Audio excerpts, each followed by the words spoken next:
There's a growing concern about the leadership found in today's Nigerian youth population. For some school of thought, the question is, do Nigerian youths have leadership skills that will transform the country economically and socially? Where lies the gap that discourages growth and entrepreneurial development in our youths?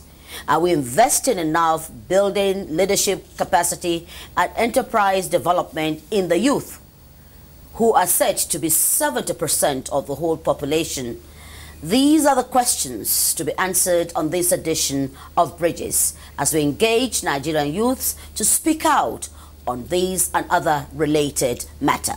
Welcome to Bridges, still working for a sustainable Nigeria. Bridges. Today on the panel, I have with me Linus Okorie, President, Guardians of the Nations International. You're welcome on Bridges. And the only woman able, that is sandwiched between the two men, Dr. Chichi Okoye, who is the Country Director, Oxfam. Ma'am, you're welcome on Bridges. And Ekanem Isichi, who is a consultant, Corporate Council on Africa. You're all welcome. And of course, the Nigerian youths that I promised you are all here ready to be on Bridges. You're all very welcome on Bridges. Thank you very much. Let's quickly go to our panelists, and I'd just like us first to define leadership, and against the background of the concerns that the generality of Nigerians have, that our youths are lacking this. So any of you can start, really. Any of you. I throw it at any of you. Okay, Linus, I think. So everybody looking at you. Okay, right. Yeah, there are different school of thoughts, you know, on leadership definition across the world. But the one that strikes me most is the one that Dr. Miles Monroe, one of the authorities in leadership in the world, defined. He says leadership is the ability to inspire, motivate, drive a group of people towards a particular direction via inspiration, not intimidation or manipulation. So if your action can inspire people to do more, learn more, become more, make a difference, if your action can do that as an individual, it doesn't mean you have a position. I'm talking about the leadership definition is an individual definition that puts an individual in a place where within the community, the individual is inspiring people as a result of his actions, as a result of things that he says to people, as a result of the things that, you know, he does. So he's serving the community, so and at the end of the day, it starts from the basics. Absolutely. It's not about the position you hold. Not at all. It's about your individuality. The individuality. I mean, once you can do that, you know, people can now begin to get more influence in the communities rather than just seeking for position, as the case may be. What's your take? I think for me, leadership is about having the skills to be able to understand, interpret, and harness the society or the community in which you're in. So to be a leader, you have to first of all have the skills. You have to be able to interpret situations, and you have to be able to then control those situations. So for me, it's more about being able to build your capacity as a person to be able to control your environment. Right. I'd like to look at this from a very simple point of view. Leadership is about the development of your daily habits into something that is practical, but something that also can motivate, inspire, but also influence. So I think the key is that a lot of people miss out on the fact that every day you have to develop yourself. You have to hone yourself towards what you envision yourself to be or become. So if you develop yourself in the right directions based on your habits, obviously your trajectory will go quite far. But if you develop yourself daily with the wrong habits, obviously you end up the wrong way. So I think it goes back to your daily habits and what you do with those daily habits every day. So now, do you agree with the school of thought that share concerns about lack of these qualities that we have defined as leadership amongst the growing population of Nigerian youth, vis-a-vis the fact that they are, you know, the leaders of tomorrow? Do you share the same concern? I do indeed. I think that there's no question that a lot of young people face a lot of challenges in Nigeria. But I think that we have spent a lot of time on the bread and butter sort of issues. So we basically have reduced Nigerians to animals. You know, we say, oh, people have to eat first. And so everything that we do is we concentrate on trying to feed the belly and not the mind. And so in a way, it's also not the fault of young people, because they have also been channeled into seeing life just about filling the stomach. But the only way you can fill your stomach is to fill your mind, because it is your mind that determines your behavior, that then results in your being able to you know, feed yourself and have resources. So I think that there is a major gap, and I definitely think that a lot of young people in Nigeria today is completely misguided, and that there is not a lot of emphasis on building the mind, and we don't have a lot of role models as well, because role modeling and mentorship is really important in building leadership. So if you don't have that, and you don't on your own try to build it for yourself, then it becomes really difficult. So I do agree that the gap exists. Okay. In fact, leadership flows to the one who knows. Leadership flows to the one who is reliable. Leadership flows to the one who is competent. And if you look at all of these three elements, you know, that I've discussed so far, is hugely lacking in our country today. And look at nations that have made progress, great progress. What they did was simply to take young people on a journey of leadership development. They taught young people the true meaning of values, the core values of integrity, of competence, of the, you know, gaining skills and all of that. And so young people grew defining the vision they have for themselves for the future. And so, take for instance, at 21, I had already known exactly what I was doing in my life. So I set up an organization at 21 in my first year in the university. And thus far, 19 years after, we've done so much. Now, imagine if every young person, you know, from that foundation will be able to at least, you know, find exactly this is what I want to do with my entire life, and spend the entire life of his developing, that particular skill set and attitude. Imagine what our country will become. Are they too set? Is it an environmental thing? Are we too set in what we do? Oh, okay, I'm a teacher. Okay, I'm just going to be a teacher, and that's it. I think it depends on your level of focus. I think a lot of times people don't realize that they're influenced daily by what they see, and so it goes back to your focus. My mom used to always say, if you've lost your focus, you've lost everything. And so when you're in an environment where maybe people look at maybe this particular individual, maybe stole some money or whatever, and then he's driving big cars. To them, maybe that's now becomes an inspiration to them, like she pointed out. But they forget that at the end of the day, it's all about diligence. If you take those practical steps, you build an empire.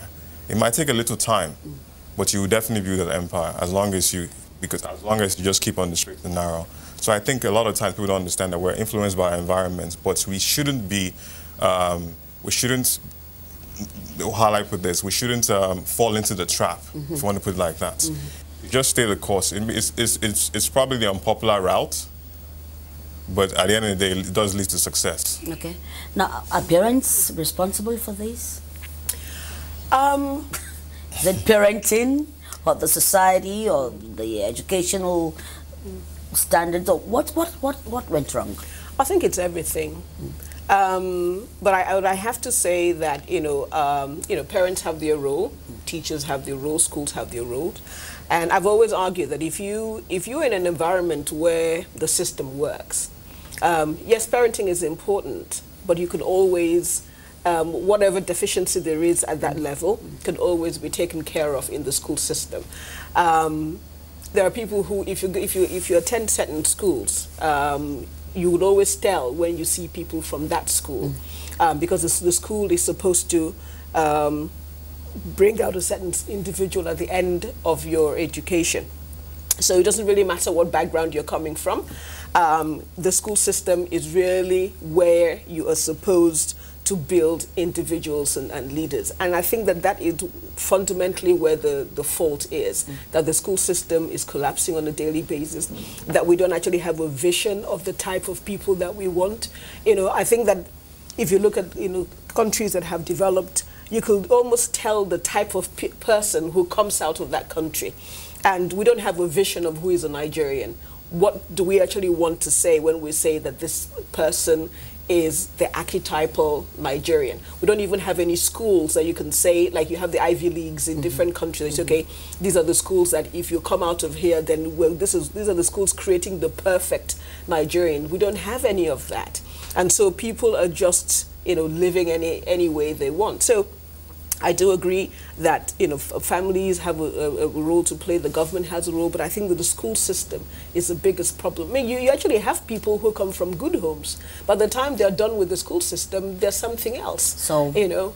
So the schools, I hope they're listening, the schools educational system, you sure have a role in developing the kind of leaders that we need, particularly as Nigeria strives to join the Committee of Nations. Well, we want to be one of the economic giants come 2020, and 2020 is here.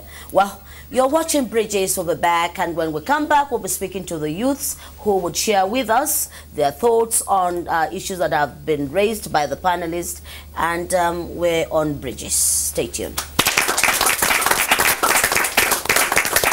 Bridges, 10 p.m. every Thursday on the network service of the NTA. Welcome back. You're watching Bridges. We're trying to build a sustainable Nigeria, and today we're engaging the Nigerian youths. We're speaking to the gap in leadership and, of course, entrepreneurial development.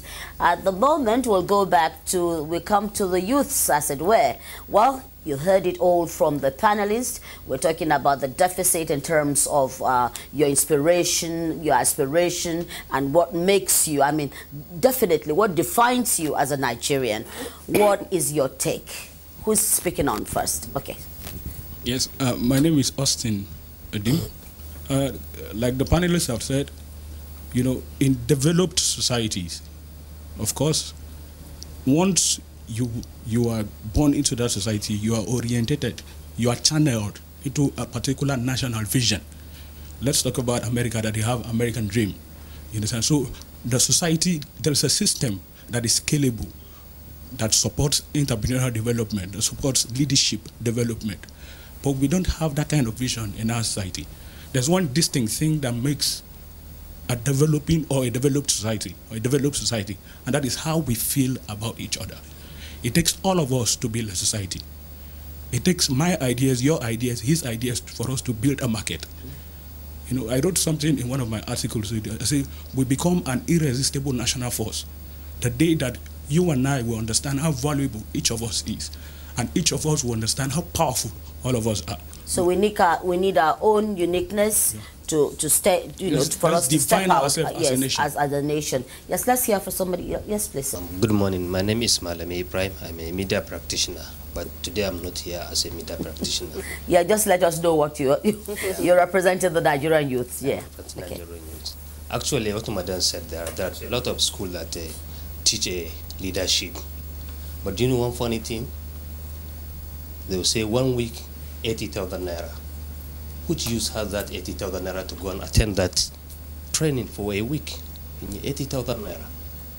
That's what it costs. Everybody want to go to politics, so you can make a quick money. Okay. Without training. Most of our leaders are not trained to be leaders. It's just by luck. That's my suggestion. Thank you very much. Contribution. Okay. Yes. Yes. My name is Victor Julius. I head the Training and Human Capacity Development Unit of the Abuja Youth Summit. I think we are on course here, and to speak from the youth perspective, we live in a society where everything is channeled towards the future. But I believe that today is a building block of the future. You can't jump into a future without today. I think, not talking against our leaders, I appreciate our leaders very seriously, but I think the Nigerian youth has been influenced with this idea of leaders of tomorrow. You are at 40 and they're telling you you'll be a leader of tomorrow. You're not doing anything. You are 40. If you die at 40, that means you die not being a leader at all. Are you disillusioned? Well, very seriously, the part of the Nigerian youth is quite pathetic, because I think mostly because we don't have the training, because we don't have the awareness. The Nigerian youth does not have, or most of the Nigerian youth does not have what it takes to be leaders of tomorrow. Do you agree with that? Let's come. Do you agree with what he has said? I think I've come to believe that leadership is really in your own hands, and people have to accept the responsibility of leadership upon themselves. When we're talking about Nigerian youth, like the gentleman that mentioned about training and all that, almost everybody here is on Facebook, am I right? That's correct. And so you have access to internet on your phone, am I right? That is correct. But there are online resources like Coursera, which have courses offered by Stanford University and very prominent university, and they are for free online. They're actually free online. But most youths do not know about this. So what you find out is that where your mind or your focus is headed towards, where you actually draw towards. So if you want to head towards what's wrong about Nigeria, then you head towards that direction. But you need to find out what is actually right and what you can do to actually make it better. But so, going back to my point earlier, you need to find out, you need to actually develop yourself and make a decision to develop yourself, because nobody's going to do it for you. We're at those times now. Yes. Yes, please. Okay, for me, I think we're missing it somewhere as youths. Because most times when you hear young people talk, they say they're not given the platform or they're not given the opportunity to do something. But I think it's a do-it-yourself situation we're in now. You have to, if you want to be a leader, you don't have to go to one office to be a leader. You could be a leader from where you are. So you have to build your capacity, find something, do something, learn.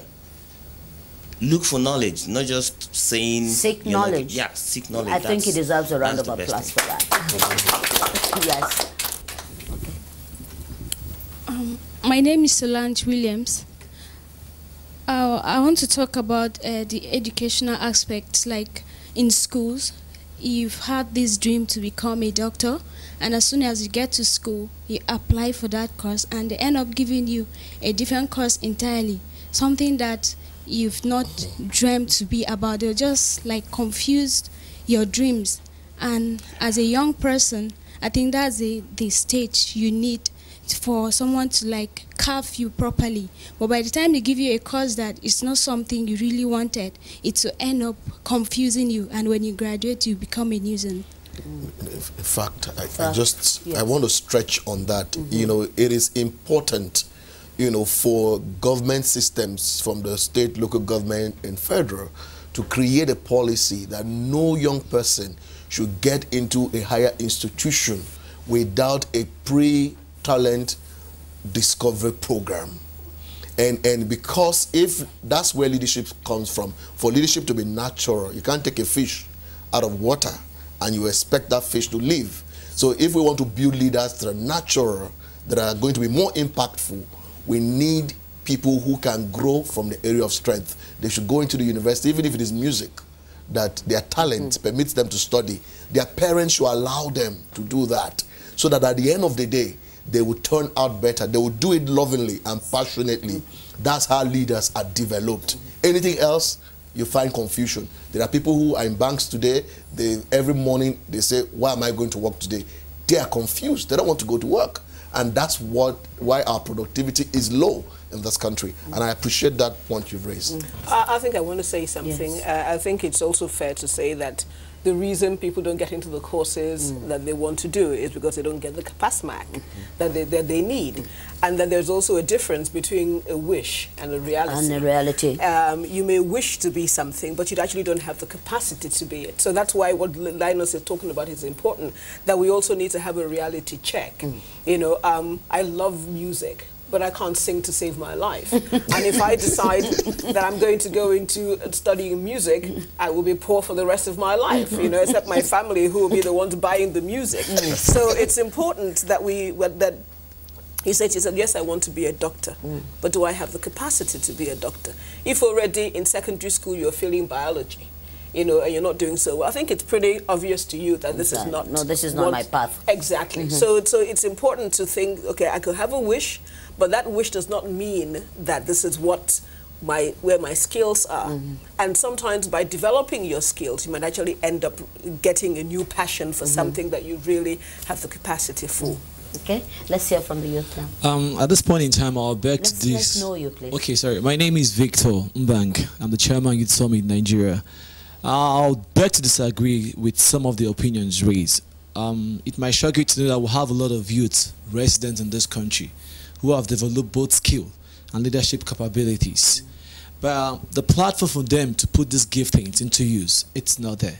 I'll give a typical example. The national conference that just ended. How many percentage of the youths were appointed to be at the national conference? When the leaders don't have faith in us, the youths, what else does the future hold for us? My name is Balafumi Adeyemi, and I'm a project manager at Champs PLC, and also a young entrepreneur. I run my own business as well, as almost every youth that is inspired by someone does, not to hold on to the white-collar job and hold on to the 9 to 5, but to be better and to be able to inspire other people. I have a number, like 8 different youths doing the IT service with me in Champs, and I look at them as my younger ones. And I teach them not just to leave school to learn the academics, but be able to come out of school to be respectful, because being respectful to me is one of the important qualities of being a leader. When you can look at anyone of any age and be able to respect who they are, what they are, regardless of the position they're in, to me, it's one of the foundations our parents teach us, that you should always be respectful. And the meaning is not just so that you don't get the smack at the back of your head if you're disrespectful, because you go out there looking decent, speaking well, speaking very respectful. People look at you and be like, that's a good person. I want to know he or she more. Influencing your society is very important. Well, I have to, sorry, I need to go back for the final word with our panelists here. Do we have a right mix? Do you think that we can chart a new course for leadership quality in our youths to be part of nation building? I mean, absolutely. I mean, President Obama, last 2 weeks or 3 weeks, had inspired 500 young Africans. I mean, most African leaders went there and they were like, wow. But this is what some of us have been campaigning for the past how many years in our own country. We have seen the future already, and that's why the Emerging Leaders Conference, you know, for me, is designed to be a tool for 1,000 young people to gather from all over Nigeria, you know, to be influenced and impacted by some of the greatest leaders that we ever can imagine, you know, this Friday and Saturday. So, in my own thinking, that's the way to go. I'll take that from you, Linus. Yes, final word, please. I wanted to talk to the young man who's, you know, who sounds very disillusioned and who feels that the space is not being given to young people. And there's no question about it. But you have to also understand that no one gives anyone anything. That whatever it is you want, you have to take it. Especially in a country such as ours. And that for young people to be able to make a difference in this country, that they really have to find the space. The problem with Nigerian leadership also has a lot to do with Nigerian followership. We are the ones who allow the leaders to do the things that they do. I was on an occasion once, and this was a minister was being honored, and somebody else who was in government high up was supposed to come to be the chief whatever of the occasion. And the person didn't come until almost 2 hours into the event. And when, you know, he came, everyone stood up, and I refused to stand. And I said, no, this man is late and has completely disrespected this person who is much older than him as well. You know, but everybody was like, won't you stand? And I refused to do it.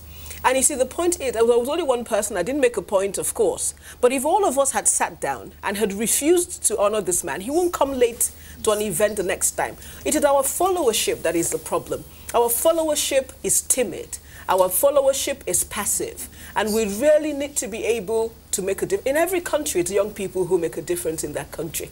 But they don't do it by being given the space, because anybody who has a space will protect it. And if you want something, you have to take it. Yes. So we have to become better followers. Thank you. I think I just want to say that I've been privileged to live in 4 different countries. And the youth in Nigeria have to understand that we're in a global race. It's not a race of one Nigerian against another Nigerian anymore. You're competing with the Ghanaians, you're competing with the South Africans. I'm privileged where I get to work with different African nations. So I get to see a lot of the, how do I put this, the fast-paced technology. I know what's going on in Kenya. I know what's going on in South Africa. So my encouragement to the youth is to understand that you're in a global race and you have to take it upon yourselves to develop yourselves. I mentioned about habits. You really have to evaluate what you do every single day as a Nigerian and as an African, because like I told you, the world is a bit more global than it used to be maybe 20 years ago. I'll take that from you. It's a global village, and we need to improve on what we do. And nobody's waiting for us. And you are the leaders. You are the hope for a better Nigeria. As we continue to build a bridge to sustain Nigeria and put Nigeria, we're not just big brothers by name, but we should be big brothers by the youths and what you do and what you're able to do and what you can prove to the world that you are indeed part of the global race. That's the only way we can build a sustainable nation. I thank you all for coming on Bridges. We'll continue to build a bridge of national development. Remember, nobody's waiting for you. You have to do it yourself. Thank you all. Bridges will be back same time next week. Thanks for watching.